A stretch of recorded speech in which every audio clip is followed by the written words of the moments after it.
Hi, welcome to the video. I know I don't get super candid on this channel anymore.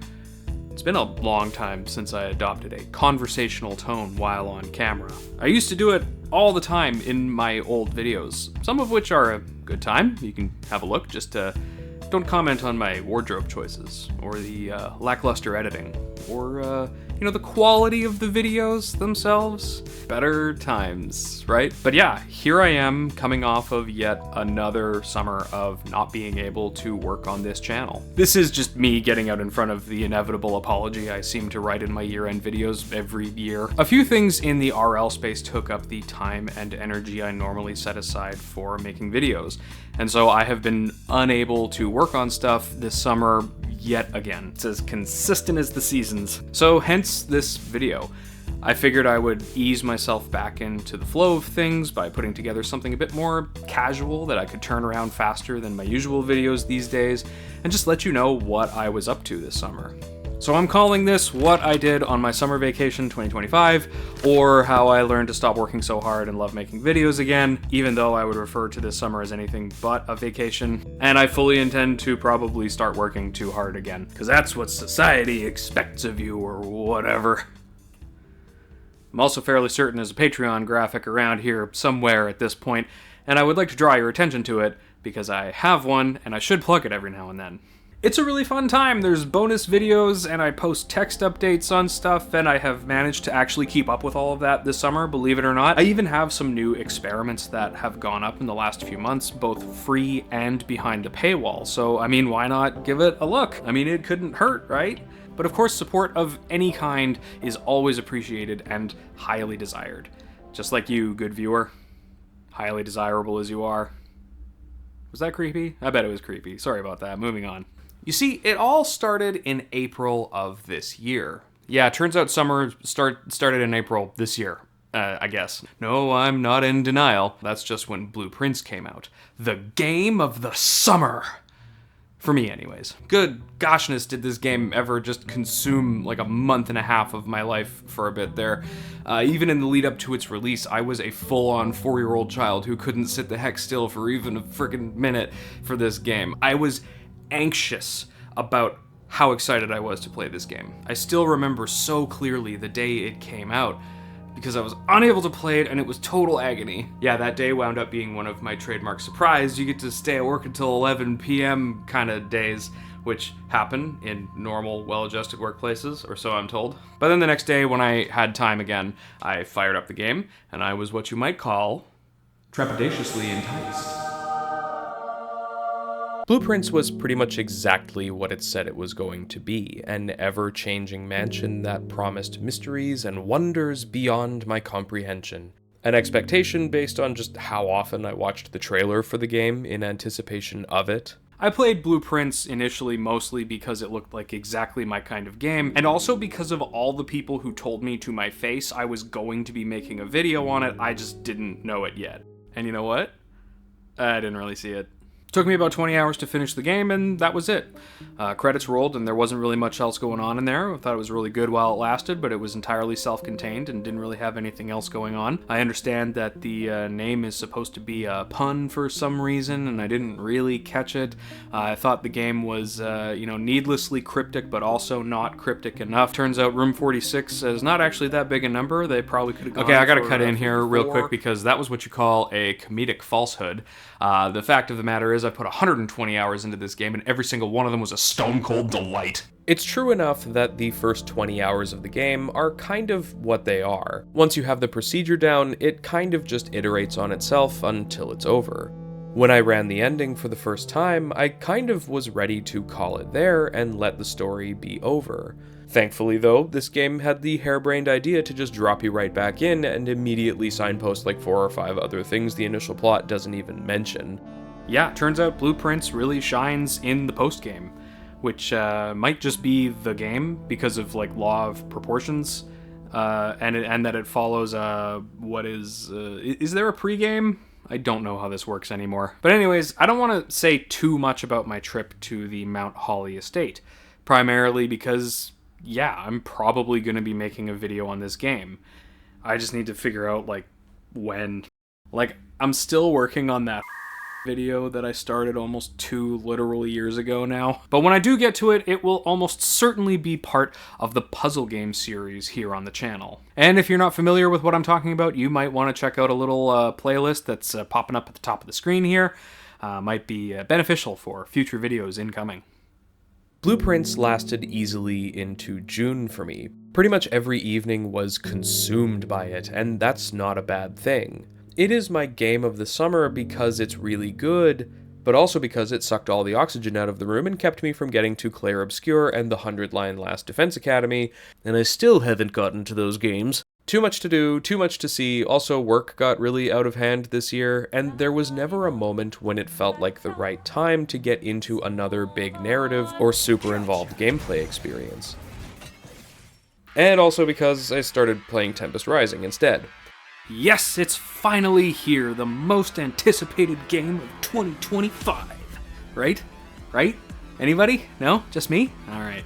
But seriously, Tempest Rising has been on my watch list for pretty much as long as I can remember. Don't have any memories beforehand. Yes, that is hyperbole, but you know, it serves my point. It was definitely my most anticipated game for this year for a considerable amount of time before its release. Silksong what? Metroid Prime which? Kingdom Hearts 4 later? That was really dumb. I am actually looking forward to all of those games, but it's not an exaggeration to say that once Tempest Rising hit my radar, it has been one of my biggest fixations up until its release this year.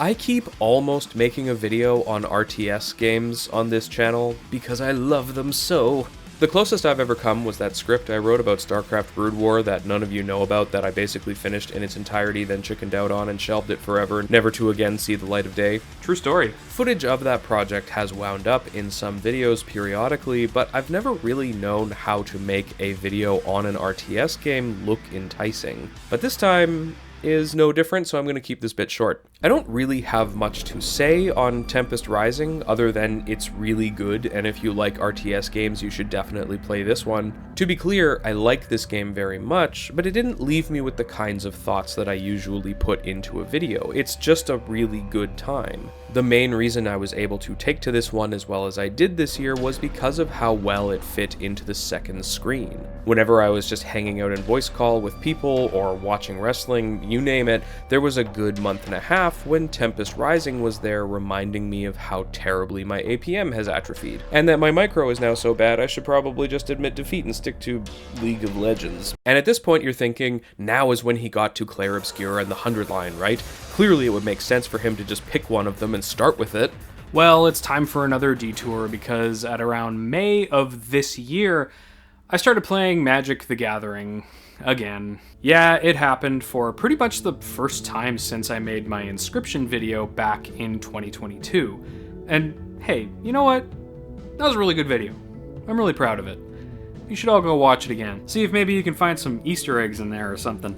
Now, technically speaking, I actually started playing Magic again in 2024, mostly because a coworker who I always thought of as the sensible and ultimately financially responsible type one day came out of the shadows and asked, "Hey, you play Magic, right?" And I was like, yeah, no, why? What happened? Who's asking? But eventually, I got my heart rate and fine motor skills back into the range of normal function, and I started playing casually in a new house group. I made a bunch of friends, and it's been a really good time. But spring of 2025 is when I started playing a bit more seriously. And by a bit, I do mean a bit. Like just a little bit. Like it's not appreciable in any amount. It is a bit. I don't know why I'm emphasizing it like this. Basically, I've made a habit of going to my LGS, or local game store, for anybody who's made the wise decision to live their life without TCGs. That's trading card games for anybody who just knows them as CCGs, which of course is collectible card games, and that's for anybody who's close to clicking off of this video right now, because why the hell am I not talking about a video game anymore? Once or twice a week, and kind of getting back into the culture of the game. Something that I the opposite of wanted to do the last bunch of times I Magicked the Gathering once again. But this time, it was different. I more or less fell off the game when they introduced Universes Beyond sets. Entire collections of cards based off of pop culture properties, as opposed to original creations or storylines within the established fiction of the Magic universe. Some of these are entire sets, some are just special collections, others are pre-constructed decks that you can buy based off of properties like Lord of the Rings, Dungeons and Dragons, Assassin's Creed, Arcane, Warhammer 40,000, Transformers, Jurassic Park, The Walking Dead, Ghostbusters, SpongeBob SquarePants. You could probably pick out some incongruencies within the general theming of Magic the Gathering based on this sample, no? Even Spider-Man, which is the new one.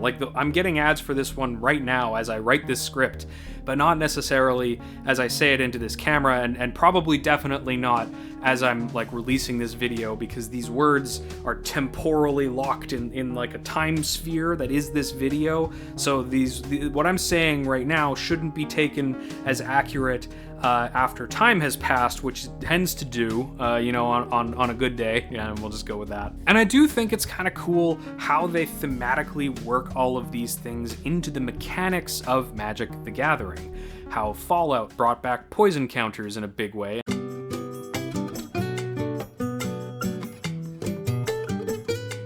And everybody is just so thankful for that. Or how Deadpool seems specifically engineered to be hilarious once, and then infuriating forevermore afterwards, just like the real Ryan Reynolds. Now, I am pretty not into Universes Beyond by and large, but it also turns out I'm not made of stone. Some of you may be recalling a certain Final Fantasy set that was released earlier this year. Yeah, I bought a bunch of it. I've got a nice stack of it right here. The foils are already pringling nicely. It's just like a real Magic set release, and I'm excited to have it. I should probably put this in a box, otherwise I am totally good. Damn it. It just gets worse. Even though I was buying out of an admitted brand loyalty, it turns out there's lots to do in the set and tons of thematic convergences to find. I kind of wish it didn't sell out so fast and so thoroughly, so I could have had a better shot at getting more of it. I need more copies of Sid. I only got 4 of them, and they're pricey now. And I really wish I had pulled a copy of Vivi so that I could sell him before he inevitably gets banned. Ah, Vivi, you little stinker, destroying standard and all that. What is this, 2003 at the onset of the Mirrodin block? It is a very specific half joke that maybe 4 people watching this will appreciate. Ultimately, though, I would say that Magic is in a really interesting spot right now. You have more options than ever before to try out new things and build cool stuff out of, assuming your wallet can handle it. Patreon.com/VZShows. But I have been impressed and surprised by the commander decks that I see out and around at Commander Nights now, maybe more than ever before. Even the original sets that Magic is making for themselves are reaching into new themes and ideas, and that is really cool. But most notable of all is the sheer number of new people showing up to the table on pretty much a weekly basis. Even in just the last few months, I have met more brand new players to the game than I think I ever have before now. Frequently, I will hear from people who are rounding the corner on just their first year of playing, or that they've been into it for about 6 months now, and on more than one occasion, I've played at tables with people who are there for their very first time, and that's really encouraging. Now, I know it sounds like I'm excited for new blood and fresh meat to win against, but no. I'm actually really bad at Magic is kind of my whole thing. And I have officially become the old guy at my LGS as I sit there baffled and confused as I watch my opponents whip up some combo that appeared in the last few years I've been away. Or surprised and frightened as somebody pulls out a whole bunch of Doctor Who cards because yeah, apparently Doctor Who got a set too at some point. That is not playable. But the vibe of the game these days is built out of tons of different people from tons of different gaming backgrounds. And short of, declaring that Magic is this haven of true diversity in its current form, I don't think I'm the one to discern that as just one of many strangers in one specific room week to week. But it feels like it's taking steps in that direction, and I find that encouraging. It's pretty clear that sets like Bloomburrow and Universes Beyond may have tipped some balances, made things feel weird or difficult within the game, but I would argue that they are net positives.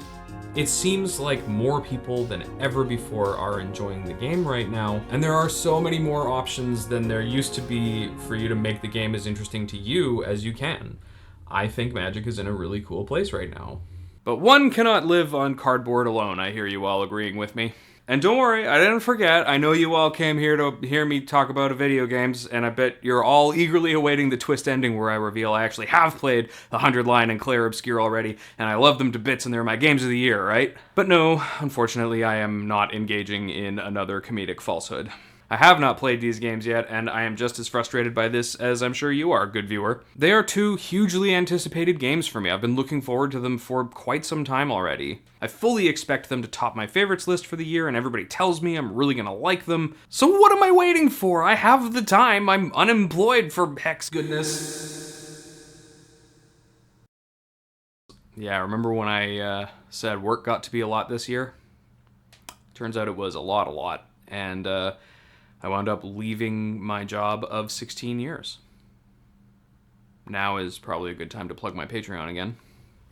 Okay, so quick editor's note here. In the interest of full disclosure, since shooting the bulk of this video, I did actually find my way into some temporary seasonal work for the time being. Also, I got a new hat, so lots of changes over here. So yeah, things aren't quite as dire as they might sound. It's also why this video took longer to make than I thought it would. So obviously the Patreon plug still stands just for like the future and whatever, but I did want to just temper the mood a little bit, you know, in light of recent developments. Anyways, let's get back to the video.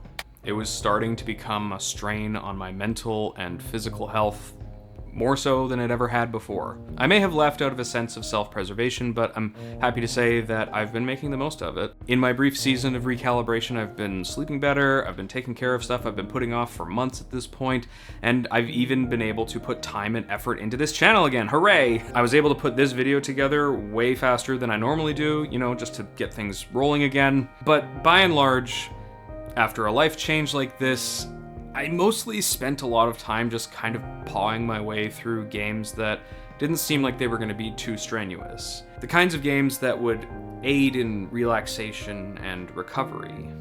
Games like Pile Up, which is a fun little puzzler that has you building adorable little vertical towns in the middle of a vast ocean. It's kind of a vibe.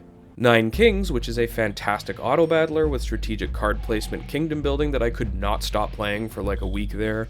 Nubby's Number Factory, which is a game that lets you set up moments like this. oh yeah, that's the stuff. And I played a game called Stardew Valley. Have you heard of it? It's good and relaxing. I really like it. Also, it's a game that I fire up every time I need to just focus on something other than what's going on around me. And that was warranted for a while there. More and more as time goes on.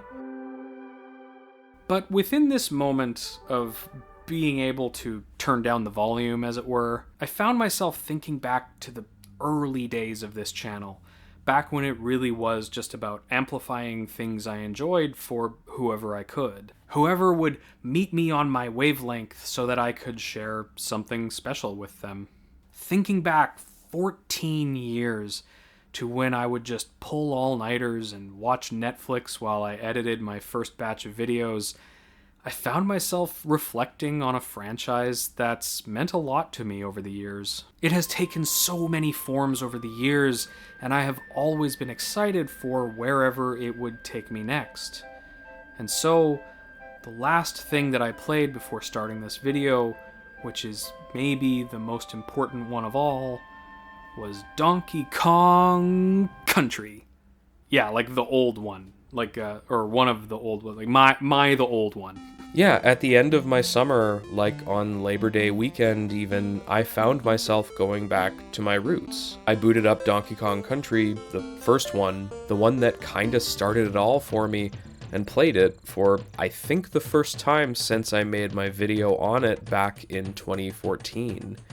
And it turns out I'm not that good at this game anymore. I found it really refreshing in a number of ways. DKC is not a complex game. It is a wordless story that just is, and you can take it or leave it as you find it. Sitting with it now brought me back to a time when I could just play a game and not feel the need to dig anything deeper out of it. Even though that's exactly what I did. The approach I took to the video that I made on this game was a new and exciting process for me, almost an experiment at the time, at least as far as my channel went, back when I fancied myself something of a comedian in a we'll call it distinctive hat. And I was largely trying to, and I don't know, maybe succeeding at making people laugh. Is there something I can find in this game that will illustrate to people why I like it as much as I do? I think I did find it, and that's where that video came from. I can't help but reflect on those first 3 DKC videos I made all of those years ago and think about how much the direction of my writing style, how my desires within what I make shifted to eventually become what they are now. Playing this game was a bit of a comforting emotional trip, and also carried with it a strange physicality I had kind of forgotten about. For the first time in I can't remember how long, I went and dug out an old console, found the necessary adapters, got it all hooked up through my trusty old capture card, and had to mess around with settings until I finally got the footage looking right, just like the old days. And suddenly I remembered how I used to revel in the chance to tinker and build streaming or capture setups with old machines, when I used to construct shots to try and visualize the space around me in new ways. Then I later realized that the footage didn't look that great after all, and so I did it all again and played the game a second time, just like the old days. This exercise kind of put into mind how much has been pared down and away from my video making process. How much the landscape has changed since I started, how hard it is to maintain this work, and how much I still want to. I love making stuff like this, no matter how it goes for me. I can't really picture my life without this channel in it anymore, but I have been kind of wondering what it is that keeps me going at this point. My mission with the channel has shifted almost as much as the algorithm has. I've always been terrible at chasing the trends and best practices, and it looks like it's only getting worse for the kinds of things I want to make. Huge chunks of the last few years when I haven't been able to work on stuff to the degree that I want to, and the views that I tend to get on my old videos, the engine that basically keeps this channel alive, all but collapsing lately, well, things aren't looking up. I don't know what the future of this channel is anymore. I never did, and that's what made it so exciting, but the longer it goes on, the less is going to happen. It's just coming into focus how many videos I'm not going to get to make at this point. All of the ideas and half-written scripts that I've shelved for one reason or another, and all of the concepts that I'm not going to think of in time to attempt them. But then I think about how much fun it was to set up an old console, to reconnect with a classic favorite, to remind myself why I love games and everything that surrounds them. It reminds me why I make these videos. I don't normally make videos like this anymore, but it felt like something I should try again.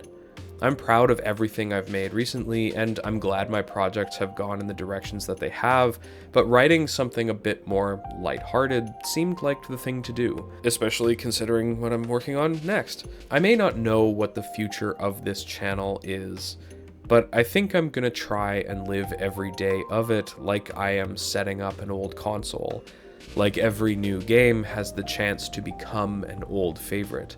Excited for the opportunity to sit down and play something great, getting ready to share it with as much of the world as I can manage.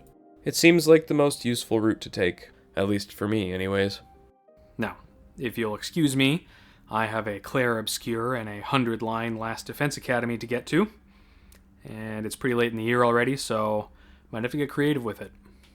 Anyways, I'll see you next time.